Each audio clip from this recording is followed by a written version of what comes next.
Sir आप इस दौरे को किस तरह से देख रहे हैं, क्योंकि ये कहा जा रहा था कि ईरान के बारे में भी बात होगी, ईरान अमेरिका कॉन्फ्लिक्ट के बारे में भी बात होगी, लेकिन सर जिस तरह से डोनाल्ड ट्रंप जिस डेलीगेशन के साथ वहाँ पे गए हैं, फिर चीन ने भी बात की है कि शराकतदारी होनी चाहिए, और आप समझते हैं कि अपने अपने इंटरेस्ट को बलाए ताक रखते हुए ईरान अमेरिका कॉन्फ्लिक्ट के बारे में भी बात होगी? देखें, ये किसी भी अमरीकी सदर का 10 साल के बाद चाइना का दौरा बड़ी अहमियत का दौरा है। ऐसे वक्त में जब अमेरिका और चाइना के दरमियान खासी तलखी है, सैंक्शंस के हवाले से तलखी है, ईरान वॉर के हवाले से खासी तलखी है, और अमरीकी सदर जिस तरह से वेस्टर्न मीडिया जो है, मैंने कई वहाँ पे अखबार चैनल्स को देखा, वहाँ पे एक बात हो रही है कि अमरीकी सदर जो है उनकी जो बॉडी लैंग्वेज है वो बड़ी वीक है, वो अनकन्वेंशनल है, वो वाले ट्रंप नज़र नहीं आ रहे जो अमूमन होते हैं। जिस तरह से बड़ा रिएक्शन उनका होता है कि पता नहीं वो किस वक्त क्या बात कर रहे हैं, लेकिन यहाँ पर वो बड़े नपे तुले अंदाज में बात कर रहे हैं। रीज़न ये कि वो हल्का ले रहे हैं चाइना को,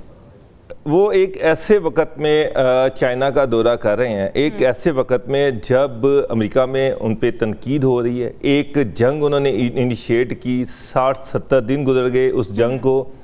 अमेरिका अपने अहदाफ हासिल नहीं कर सका, $30 बिलियन का अमेरिका का खर्चा हो चुका है।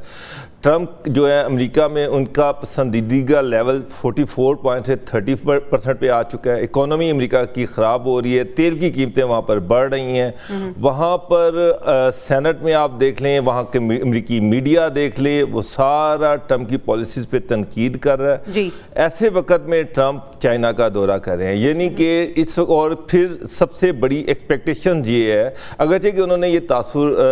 जब उन्होंने एक आने से पहले उन्होंने एक ट्वीट किया जिसमें उन्होंने कहा कि ईरान के हवाले से चाइना के साथ बात नहीं होगी,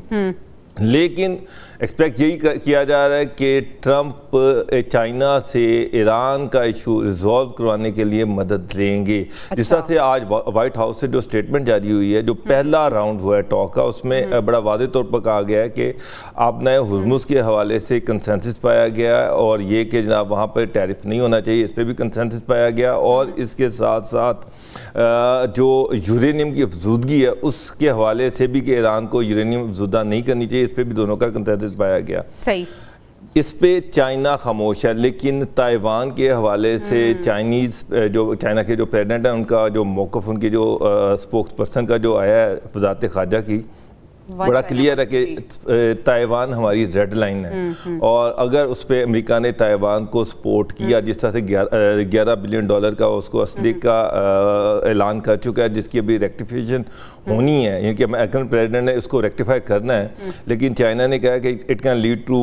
कॉन्फ्लिक्ट, और ये बड़ा क्लैरिटी के साथ उन्होंने अमेरिका पे वादे कर दिया है कि ताइवान के हवाले से अगर अमेरिका पीछे ना हटा तो हालात ख़राब हो सकते हैं। अच्छा, एक वाज़ेह स्टैंड ताइवान के हवाले से दिया गया चाइना की तरफ से, लेकिन इंटरेस्टिंग चीज़ ये है कि डोनाल्ड ट्रंप ताइवान के हवाले से किसी भी गुफ्तगू से अभी गुरेज कर रहे हैं।